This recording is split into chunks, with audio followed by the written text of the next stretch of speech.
Hello, welcome. You're listening to season 2 of Narcolepsy Navigators, brought to you by Naps for Life Narcolepsy.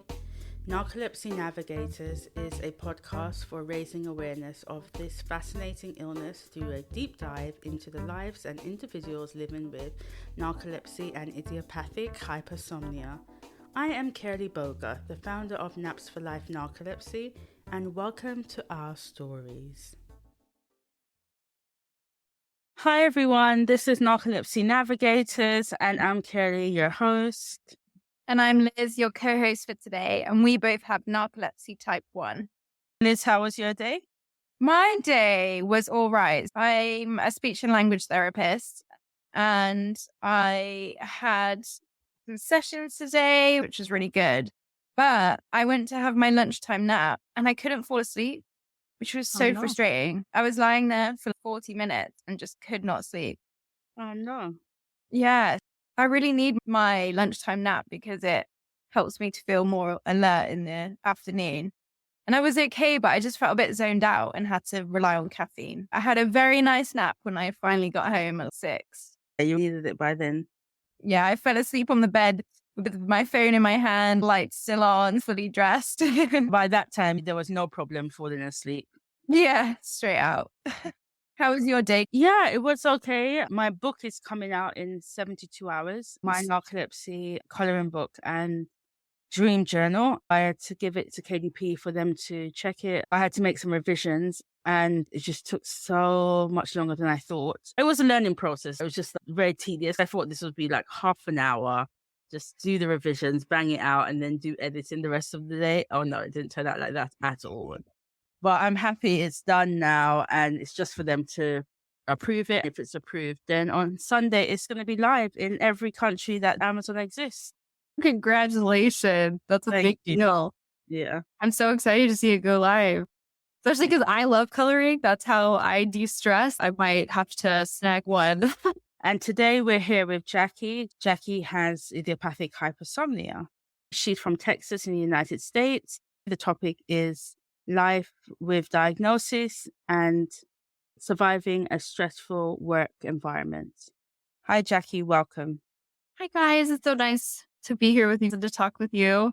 Jacquie, can you introduce yourself? Tell us where you're from, what state you're residing in, how old are you, if you would like to share that, and what year were you diagnosed? My name is Jacquie. I'm 25 right now. I live in Texas in the United States currently, so I'm in south of the United States. I actually live in South Texas. I was diagnosed this year in October for the first time. The diagnosis process took about 10 years. I have had suspicion of some kind of sleep disorder since I was about 15. It just took a really long time to find someone that would listen to me and get me testing. How was your day? Oh, it's still going. It's actually midday here in the US, so it's 2:30 right now. I know it's late for you guys. Not too bad. 7:30 here, so we're doing all right. I just got diagnosed in October. So this is a very new run of medications and learning how to process. This is the first time in my life that I've actually been able to say not everybody feels like I feel, and not everybody is tired like I'm tired. It's a very new stretch of time. I haven't even had my diagnosis for a year yet. You're a real newbie. Yeah, I'm a real newbie in this community, but I'm trying my best. I really felt so alone when I was getting my diagnosis that I'm trying to find as many people as I can who are working on getting their diagnosis or have their diagnosis here, especially at the university. I have my Instagram page trying to get out there and tell people, if you feel tired all the time, that's not normal. That's good. It's good that you're trying to advocate for even at uni so soon after you've started. It's good. Yeah, for sure. And have you managed to find other people at uni who have a similar condition to you? So at my university, I haven't yet. So far, I'm working. The biggest issue is that I'm really busy. I'm trying to get my doctoral degree right now, and I work in a laboratory, and that takes a lot of time. I work 8-hour days on a good day. So usually I'll be here until about 9 or 10 at night. Finding people is hard sometimes, but on my Instagram page, I have found people. And I've had people who talk to me about, I have these symptoms, what should I do? And most of the time it's just talking to people and being like, it's okay, you're not alone. It's hard and it sucks, but this is what we have and this is what we're dealing with, especially with idiopathic hypersomnia, because there is no known cause, which means there's no way to fix it. And that can be super frustrating. For me, in the past 10 months, it's been the most frustrating, just officially knowing there is nothing to do because we don't know what the issue is. Here in the university, I'm mostly trying to get community outreach going. And so that just takes time to get started. This is going to help me. This podcast, I've been telling my boss knows about it and the university knows. And so I'll be able to send them the episode. And then that will help me to be able to say, this works, like talking with people works. It's good to have this community because it helps people feel not so alone. There are a lot of people at the university who have narcolepsy and things like that. We have resources for them. I think there's a little bit of shyness about talking about it because it is a medical condition. Us is weird about talking about medical conditions, but I'm working on it. That's really good. And it's nice that your boss is supportive. He's super supportive. I'm super glad that he's on my side. That's amazing. And can I just ask, when you said that there's a lot of people in the university who have narcolepsy and there's resources for them, do you know what kind of resources they are? The biggest thing is we have on campus, we have a medical center here. So the university that I go to is Texas A&M University. It's one of the biggest in the state. Because of that, we have an on-campus medical center just for students. You can see doctors, you can get medications, you can get prescriptions. It's really nice. In the US, we don't have socialized healthcare. So healthcare is not free. And so for me, when I was a student, that was a big deal because I didn't have healthcare and I couldn't afford medication. For things like narcolepsy, the medications can be very expensive and they can come up really quickly where you need them and you just can't afford them. What I ended up doing a lot as a college student, where if you've ever been to college, you're broke, like you just don't have a lot of money. You can get prescriptions through the doctors at the medical resource center and get them prescribed at the pharmacy. You can actually charge the pharmacy and the doctors all the money you would have to pay to see them and get the prescription to your student account. So you can pay it through your tuition.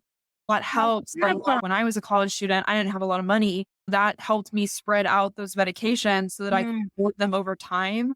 That's a really big deal for people who have narcolepsy or things like that. They just can't afford the medication. That helps them afford them while they're here. And then narcolepsy specific resources, they have areas like quiet areas where you can go and sleep or nap, or we have dark rooms. So there's a lot of study areas. So you can go, you can just essentially, they built the campus around student needs. And so you can actually just go close a room, turn the lights off and sleep if you need to. This is super friendly to disabilities and things like that. We have a whole disability services here. Those things are always being met. So it's really awesome. We have a lot of resources here for people. It's mostly just getting people to understand to reach out and ask for those resources. They're always there as long as you tell them. It's a pretty awesome university. I'm very proud of it. I want to go and I'm finishing. Yeah, it's a great university, especially in the US. It's pretty great. I haven't heard of anywhere that's that accommodating. Very good stuff. Different from my university experience, which was the complete opposite. I think the British universities could definitely take a leaf out of that book. Yeah, it's pretty awesome. Granted, it is one of the biggest universities, so they have had time and a lot of money to evolve because of that. But they definitely listen to what their students need most of the time, and it's really nice. And I definitely have taken advantage of some of those, the naps and stuff like that. The napping workers are really nice.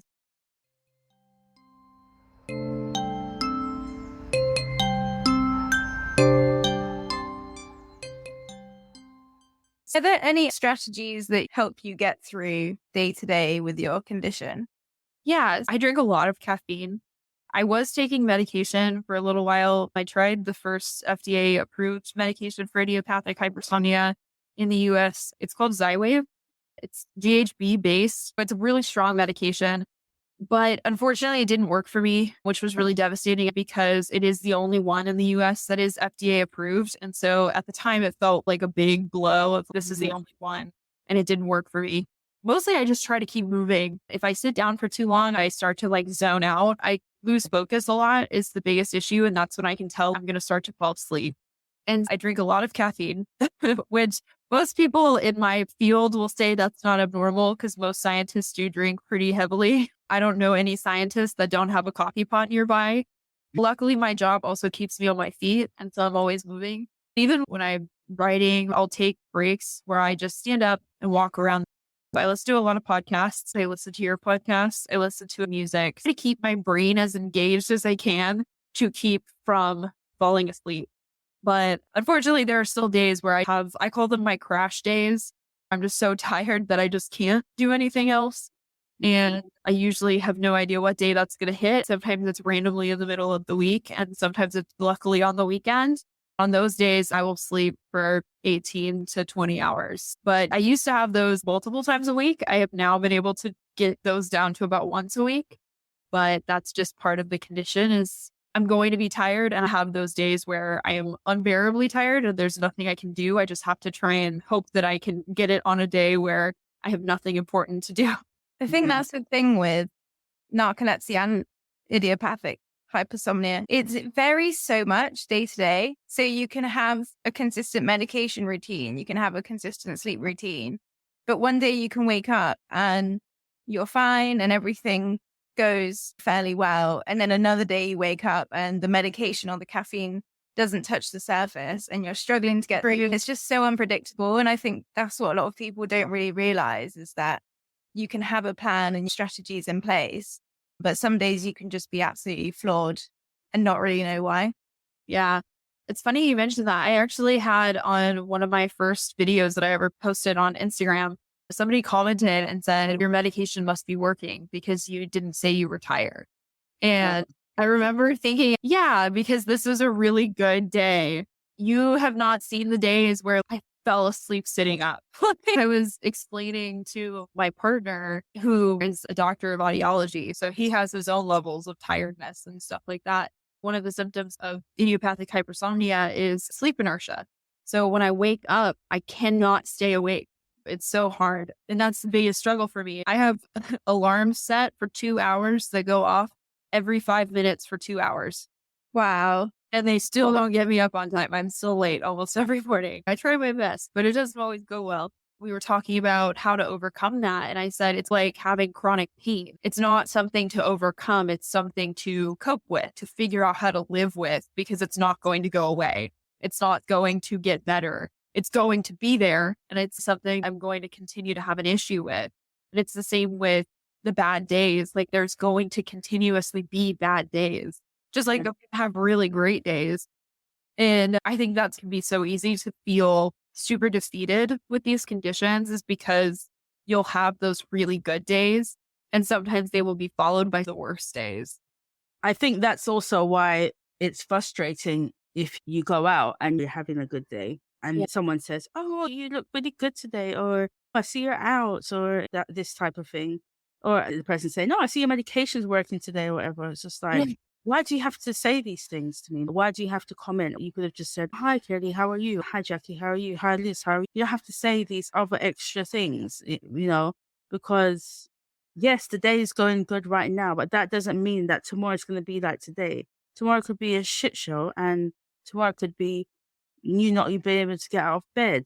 Yeah, exactly. I think that's also, it's hard for some people who don't have this kind of condition to understand that you have no control over the good and the bad days. They forget that it is also frustrating for us to have those days. We also want to have good days every day.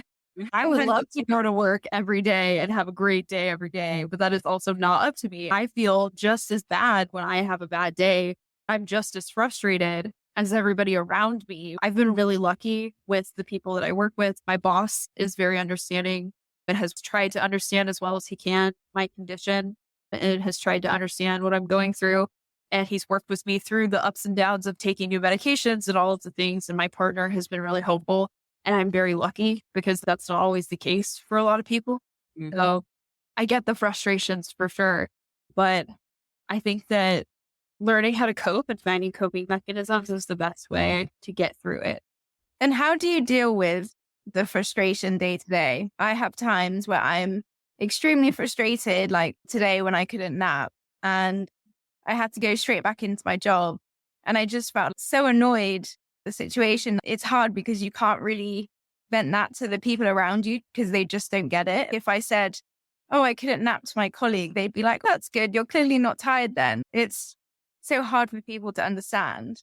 What are your ways that you found helpful to deal with those frustrations day to day? So the main way that I have found my way of dealing with frustration for the most part is to show myself that I'm still good without this part of me, essentially. And what I mean by that is I'm one of those people that my work matters a lot to me. I worked really hard to get to this point, and I had to overcome a lot of things to get to this point. And so because of that, being a scientist means a lot to me. Earlier this week, I had a really bad day, sleep inertia, and I just could not get out of bed. I woke up at about 11, which is super late, got ready quickly, and I stumbled into work. I had decided essentially to make this better, to balance things out, that I was pretty much going to punish myself and make myself stay at work until 9 or 10 o'clock to do as much work as I could, because that felt like I was evening the playing field for my colleagues because I was late that day. I realized at about 7 o'clock when I was talking to my partner and I was like, I just feel like I'm failing and I'm not doing well enough. He asked me if you were not the one who had this condition, and he compared me to my younger brother. I have a 9-year-old brother. If you were not the one feeling this way, but your 9-year-old brother was feeling this way, would you say those things to him? And I said, no, of course not. I would never make him feel this way. I would never want him to feel this way. And he said, okay, then you should not let yourself feel this way. You're not being fair to yourself. You're not being courteous to your own feelings. And he was like, you have this condition that you are not taking into consideration at all when you're treating yourself this way. I think the best way to deal with the frustration is to feel it for what it is, take it into consideration, be angry, be sad, cry, do whatever you got to do, feel what you're going to feel, and then recognize that's okay. It is what it is.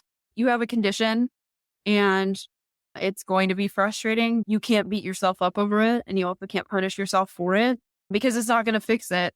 And it's also not going to make you feel better to punish yourself because of something you can't control. And so I actually ended up leaving work at that point, and I was like, I'll finish it tomorrow.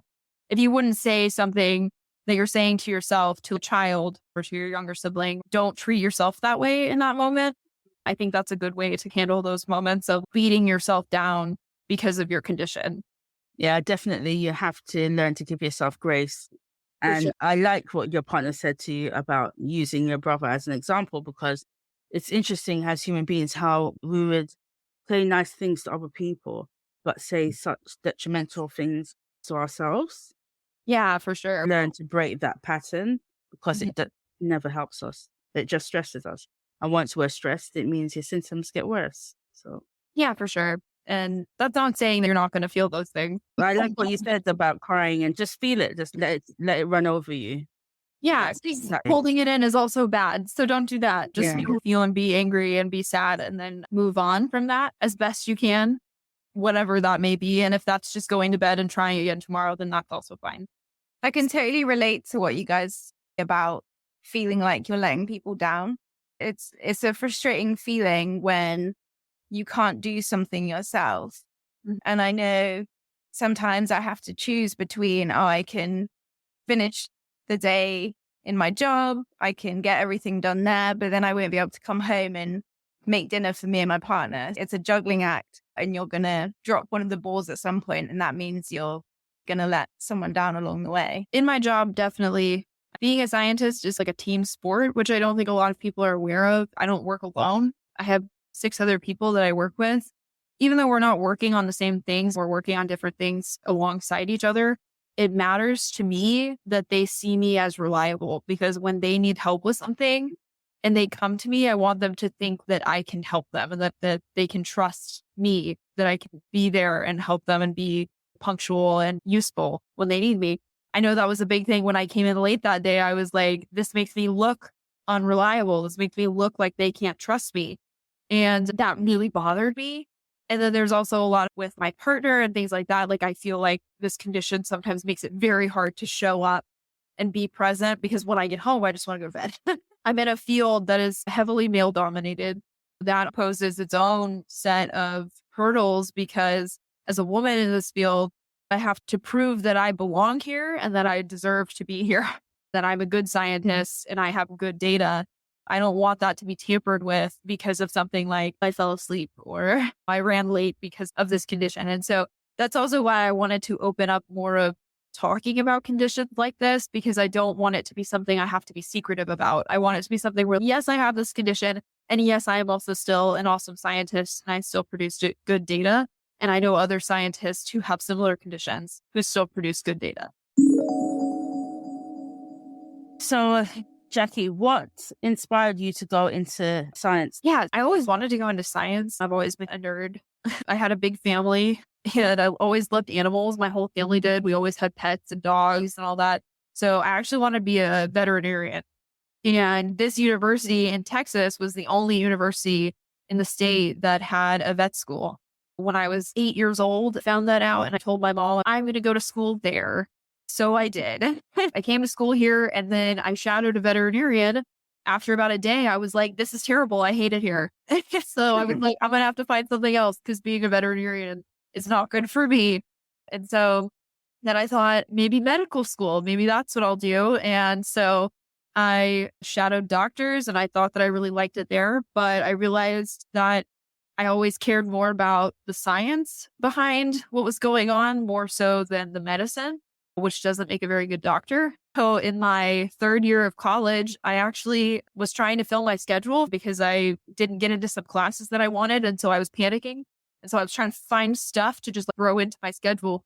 And I actually accidentally signed up to be in the lab that I'm in right now. Usually you're supposed to fill out a bunch of papers and get permission to go into a research lab. I just signed up. I don't know how I got in here, but I did. And the professor still let me come. My current boss was like, okay, I don't know how you got in here, but I guess welcome. I started working and the person who taught me, Dr. Wynn, she's just a fantastic human being. I realized, dang, I really like this. This is really fun. I started learning more about it. I actually work on ticks. I work on tick-borne diseases right now. And I started working on it more and more. And I decided maybe I'll do it again next semester. At that time, I was still thinking maybe medical school, maybe I'll go to physician assistant school, but this is really cool. I enjoy it. And then my last year of college, I got rejected. My application didn't go through for PA school. I was devastated and I was like, oh, what am I going to do? I don't want to wait another year. And one of his current students said, you should apply for PhD. I was like, okay. And so that's what I did. Now I'm here. I've always really loved science and I just bounced between what do I want to do? And it's always been science directed. When I got in this lab, it was a complete accident, but I was allowed in. Now I tell my boss, you're stuck with me. I came in here by accident and you just can't get rid of me now. I've been in this lab for almost 4 years. It's going to be about 8 years before I leave. You're going to be stuck with me for almost a decade. Complete accident, but science has always been my focus for sure. That's amazing that you made it there. It's clearly fate that you ended up there. That's what he says too. I tell him all the time. I don't know if it was unlucky on his part and lucky on mine or not, but I think it was awesome that it worked out that way. One of my favorite stories for sure. And how has having IH affected your career aspirations? And have you achieved more or less than you thought you could with that condition? So I don't think my condition has affected my achievements. Luckily, because I was in the lab already, I had a head start in my PH because I skipped the first year of training, essentially, because I was already here. The only thing that I have realized is my intentions with my PhD is that I really want to be a professor. So I want to stay in academia and I would love to follow in my boss's footsteps. He is a fantastic professor and he's also a fantastic scientist. And he's a great researcher and a great teacher. I want to do that too. He gets here at 7 a.m. and is the last one to leave. He comes to the lab on his way out at 8 o'clock in the evening, sometimes even later. And he comes in on weekends. It's a big time commitment. I have been very honest with myself about my sleep inertia troubles and about my troubles with staying awake during certain things and the sleeping during the day. I have fallen asleep at my desk. I have also talked with him about those concerns and the fear that comes with being, how will this affect my career type of thing. And his big advice was your condition will only affect your career if you let it. And so you can't get rid of the condition. So you have to learn how to have the career and cope with your condition at the same time. Essentially, he told me my career is going to be at a completely different time in science and education than his career is at right now. Science is constantly changing, and so is education. By the time I get into the level of education and science that he's at right now, everything will be completely different. Me trying to build my career after his is not irrelevant because I'm building it with him as my model, but it's going to be based off of him, but built towards the future as it's coming into view right now. I'm just trying to build that with my IH as I'm learning to cope with it. It's still pretty scary. I'm still learning how to cope. I'm really learning about some of the symptoms that I'm dealing with. I'm really hoping that by that point, maybe there will be a medication or at least a known cause. But if that doesn't come, then I'll learn to cope with what I have currently. And that's all that I can do. And just hope for the best. Learning every day is the goal right now. And is there a symptom that you were surprised the most by? Because you said you're still learning about your condition and you're quite early on in your journey. Yeah. So actually, ironically, because it's the symptom I struggle the most with, the sleep inertia was the biggest shock to me.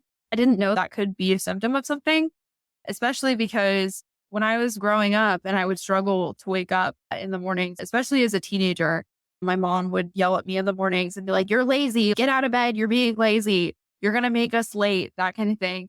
And it was always one of those, "Oh, you'll grow out of it." And then I got into college and the same thing of, "Oh, you're just tired because you're a college student.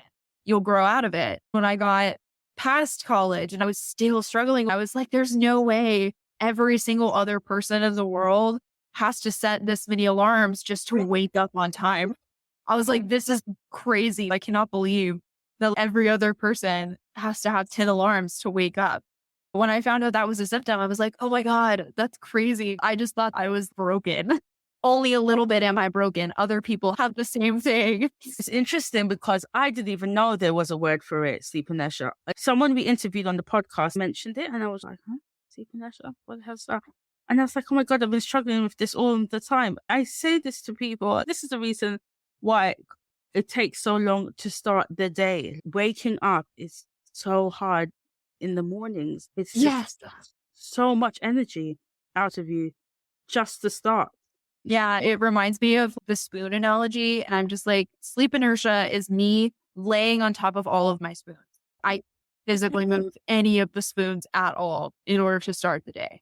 And yeah, sleep inertia for sure. Because I had never heard that word before. I had actually never even heard of idiopathic hypersomnia until I had started doing sleep testing. So that was a new thing for me until they were like, oh, you might have this or narcolepsy. I was like, what is that? Once I got my diagnosis, my science brain was like, okay, now we have to do all the reading and learn about this. That is how that works. And so I read, and unfortunately, the research world on idiopathic hypersomnia and narcolepsy is really small.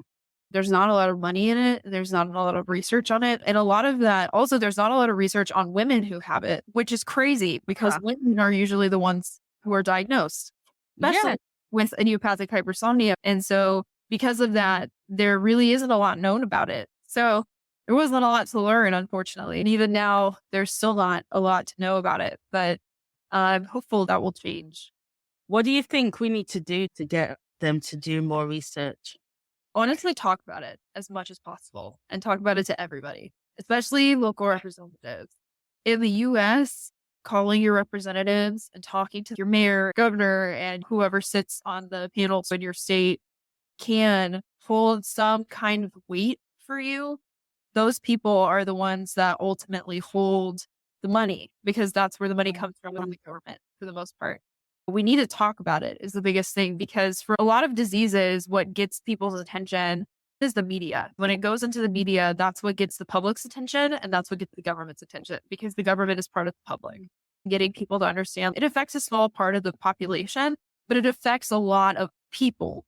Yes, it's a small percentage, but when you add that percentage up, when you actually look at the number of individual people that it affects, that's a big number of people and a big effect on their lives.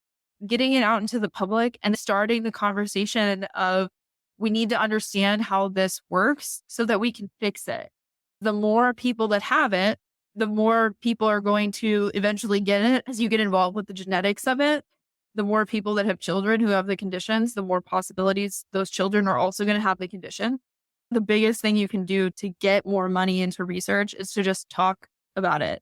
Get as many people to talk about, my family member has this condition and it affects their lives. And we need to be looking into it, researching it and understanding it, not just in men. We need to be understanding how it works in women too.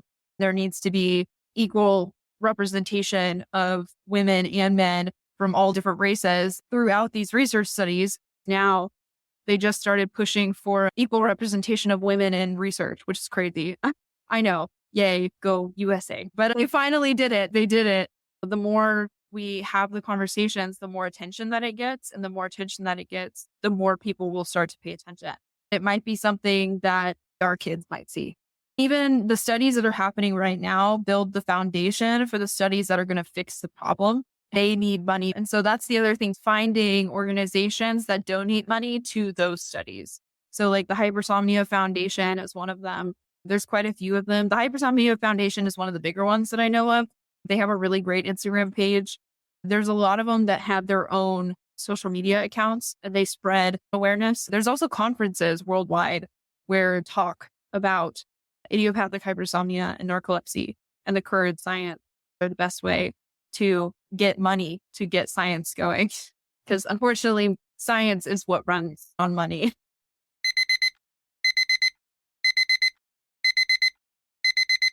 What led you to put yourself out there on social media? Honestly, mostly just because of when I was going through the process of diagnosis, I realized how lonely it felt. I would talk to my friends when I was growing up. I kept being told, I'm so tired all the time. I just feel so tired. The doctors would tell me, oh, you're a teenager. You'll grow out of it, or you're depressed. I remember when I was 15, the doctor said, you're clinically depressed. I was put on a heavy antidepressant and I was still tired. They told me, you'll grow out of it. And I didn't grow out of it. For a long time, I felt super lonely. I felt like nobody else understands what this is like. And maybe nobody else feels this way. Eventually, I talking about it all together. I thought something wrong with me or something is broken in my brain. Once I got into science, I didn't want people to think I was incompetent or unable. And I also have a hearing disability. There was that level of maybe she can't do this. And as a woman, I didn't want people to think I can't do something. So I stopped talking about it. At some point, I went back and visited my high school, my first year as a PhD student. I gave a talk at my high school. The area that I grew up in is not the richest area. There's a lot of poverty there. I was thinking about the kids there.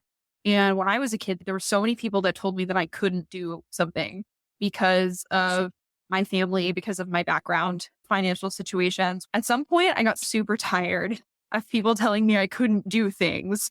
I couldn't be a scientist because of my hearing problem. I couldn't go to college because of my financial situation. I couldn't be a good scientist because of my IH. I can't be an academician because of my IH. And I was like, screw that. I'm going to make an Instagram page and I'm going to show people that not only can I do this well, but they can also do this and that we can all do this. It's hard and it sucks sometimes. And there are days where I go home and cry and that's okay. It's really rough sometimes, but there are also some days where it's awesome and really fun and good. Other people can do it too. You can come from any background, any condition, any kind of disability, and you can do the things that you want to do because you want to do them. And that's all that it takes. If you want to do it, then you can. And that's it. My Instagram page was, I wanted to show people just because you told me I couldn't, I'm going to show you I can. Love that. I'm stubborn that way. I had someone tell me that's the best way to get a PhD is to just prove someone wrong. And I think they're right. Yeah, I'm stubborn that way. You just have to tell me, especially if it's something I want to do. Oh, yeah, you can't do it. I'm like, okay. Yeah. Watch and see. When I'm successful, I want you to look me in my eye. It's a good way to light a fire in the belly. It is. And I hope that it works, even if it only gets to one person and helps give them the little bit of, I can do that too. That's all that I'm hopeful for. If it helps one person feel better about themselves, that's all that I care about. I think representation on social media is important to put yourself out there. If people can see someone with my condition can achieve these things. It's not all sunshine and roses. They still have days that are really rough. And that's okay and normal. Yeah. And I think social media is turning now away from only sunshine and roses to more representation now. And I love that. I'm trying to join that side of social media, especially like our conditions are super rare to begin with. Trying to talk about them more will help people feel comfortable talking about them, which is part of the issue too. People don't talk about them when they have them. Even if they don't have them, they don't feel comfortable asking questions, which is an issue because you don't ask questions, you won't learn about it. I would rather have somebody ask a question on my Instagram page or Facebook about the condition so that I can educate them or have a conversation with me than just not ask questions and not learn anything. I think it benefits for sure. I like this new version of social media. It's definitely a nicer version. I think knowledge is power. The more people around us that know about our health conditions, the more understanding and accepting they can be, particularly in work settings. If people know that there are some days that are going to be hard for you, but you're still going to do your best. You're not going to play the disability card to get out of things. If you do have a rough day, they know that you are trying really hard and that you can achieve it on another day, but maybe that day is just a bit harder for you. Definitely. Those conversations help to build that understanding. And like you said, knowledge is power. What you don't understand is something you can't empathize with. The more you know about it, the more you can try to understand. And I think the work settings will change over time. I hope. I've been very lucky with my boss, but I know friends who are not so lucky. And so those kind of things I hope will change over time. But those conversations are what force that change. This kind of stuff, like what you guys are doing, are the kind of things that help cause those conversations.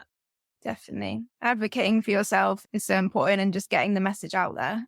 And is there anything in particular, if there was just one thing you wanted people to know about IH, what would you want them to know? I think the biggest misconception is that it's only tired. There's also brain fog. I get memory loss sometimes. I zone out a lot. I've seen some people who get body aches. Other people have migraines with it. I actually get aura migraines. It is understudied and the cause is unknown. There's a lot of symptoms that are misunderstood or misconnected. And so I think the most common misconception is like, oh, you're just tired. And that's easy to cope with. I just want people to imagine you just got home from a long day and you're ready to go to bed, and imagine feeling that way all the time and add that on top of your daily life tasks that you have to do. Just having compassion for your fellow human beings is the best thing to do all the way around.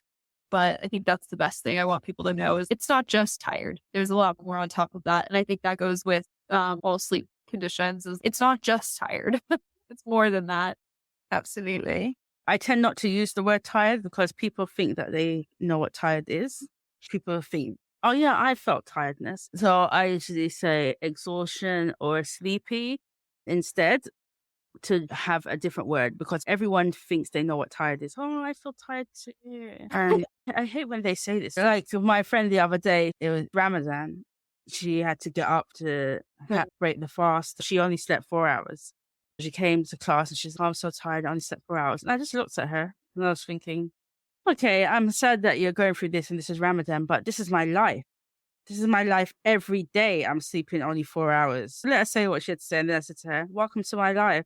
And then she looks at me and she smacks. I'm just like, your life falling apart because you had 4 hours sleep? Try doing this for months. So true. I had a friend the other day who, I love, bless her. We were away on the weekend and I had to go for a nap. When I came back from the nap, she was like, I love naps. And I was like, good for you. Glad you love naps. I have to do them every day, so I don't love them, but yeah. Yes. I usually just don't respond. I'm just like, yay. I'm sorry that you feel tired. Moving on. Yeah.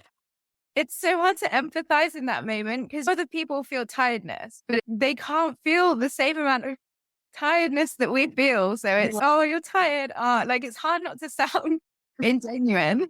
What their tired feels like. Could I handle it? It's probably how we feel as soon as we've woken up after a decent night's sleep. We've had maybe a good 6 hours and we wake up and we're like, that's the top of our game. But for someone else, that's when they're tired. Yeah. Right. So basically, our best day is when they're like, oh my God, I'm dying. Let's date. That's when we're out and ready to do an activity. That's why when they say to me they're tired, I'm just thinking, oh, please keep this tiredness to yourself. One of the things that annoys me, which people do all the time, and I know it's just a general phrase, but if I yawn and then someone else yawns and they're like, oh, you're making me yawn. And I'm like, oh, it's so annoying. My family do that all the time. I yawn literally hundreds of times a day. I have narcolepsy. If you don't want to yawn, don't be around me. Funny times.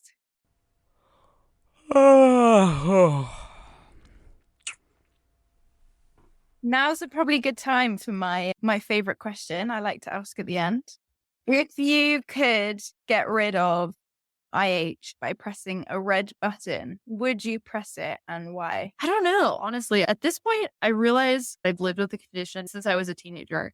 I really don't remember what it feels like to not have it. From this point, I have built my life based on my experiences with the condition.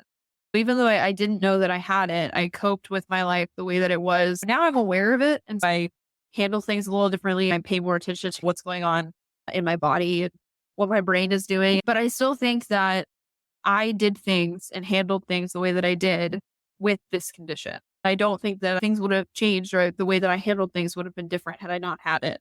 My upbringing was super non-conventional, I guess is the way you could say that. And so there was lots of struggles with like housing inconsistencies, and my parents had some addiction problems. Those things I had to handle with lots of adaptation. I always thought that I was tired because of those things. Now I recognize probably not, but it was another way for me to explain that exhaustion. Would it maybe make my life now a little easier? Possibly. If I can get rid of it from this point forward, maybe. My Virgo brain tells me that I'm afraid of the future. I'm a little bit scared of what's going to happen with this condition and how it affects me and the things that I struggle with. But I also think that this condition gives me that extra boost to show other people that you can be a badass and still have this condition. You can be a good scientist. You can be a good person. You can do cool things, work really hard, work in a high stress environment and still be a fully functional person. And it affects you and it changes things and you have to cope with it, but it doesn't take away from those successes. And so I think that this condition has given me adversity. It's just one more thing to add.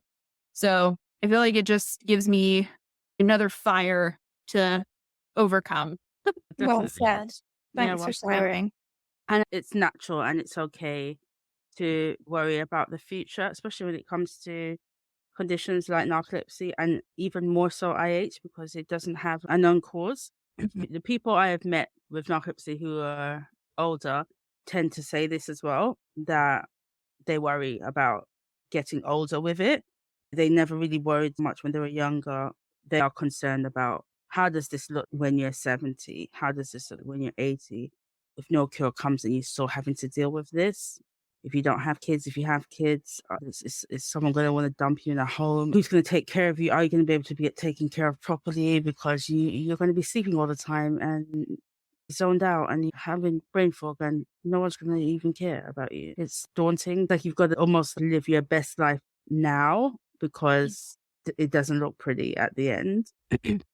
Yeah. My hope is that not necessarily a cure will come in, but the thing that gives me hope and that my partner regularly reminds me of is that every year medication gets better. There's always new options coming out. There's always new areas for research, hopefully. Yeah. On the horizon, there might be something that can work for us. And that's the thing that gets me through the really hard days. You never know, Carolee. When we're 80 years old, we might have more energy than we have now. So I do know someone who's in her late 70s. The one person I know with narcolepsy in her late 70s. And she lived most of her life without being diagnosed. And she had lots of different jobs. And she started very young as a child with the symptoms. It was rough. But her name's Glennis. Shout out to Glennis. She's such an inspiration. She's managed it so well, even though she got diagnosed late and now family don't want to accept that she had it. Instead of them embracing the fact that she got diagnosed, they're like, she's always been sleepy. When you've lived so much of your life having to balance it on your own without medication and things like that, So then now she doesn't feel she needs to be fully medicated and stuff now because her children are all raised. She just got grandkids now. So she listens to her body and plans her day around her activities. And that's how she lives her life, because a lot of the other medications you might be on as you get older could cause other problems, like affect your heart and stuff like that. And you don't want to mess with those sort of things when you get older. So it's almost better for her not to be medicated and to just keep balancing it her own way. But she does take medication for the cataplexy because that can be dangerous, falling and stuff like that, especially when you're older and you live alone. Yeah. The sciencescape is always changing. Each year they rotate what subjects are the most important. At least in the US, I haven't looked super heavily into international funding because I'm a baby scientist and they won't fund me. But I have looked at the government funding in the US.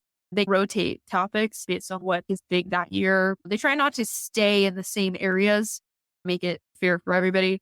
They fund sleep research and stuff like that. And hopefully they'll recircle those and come back. The sciencescape is always changing and medicines are getting better. And so who knows, maybe in 10 years' time, a lot happens. Science changes very quickly. Even in the past year, I've seen new revelations in my field alone that were huge. And so things change so fast. It could take 10 years and we'll see huge changes. So I'm excited to see it. And hopefully it'll be all good stuff. Yeah. That's what we pray for. Thank you, Jacquie, for coming on and speaking to us. It was really lovely to speak to you and hear your story and all the things that you're doing in the science world. I'm so proud of you and all you've accomplished already and all the things that you are going to accomplish in the future. Watch this space, people. Thank you so much for having me. This was so much fun. You guys are lovely. I love your podcast and what you guys are doing. Can't wait to see how far it goes and how many people you guys help and talk to. Thank you so much, Jacquie. Happy napping, everyone. Happy napping. Views and opinions in these stories may not work for everyone. If anything you have heard is relatable, please see a doctor for advice. Thank you for spending time here with us at Narcolepsy Navigators. I hope you learned something new. Please share the podcast with others. You can find us on all platforms. See you next time when we delve into another person's story.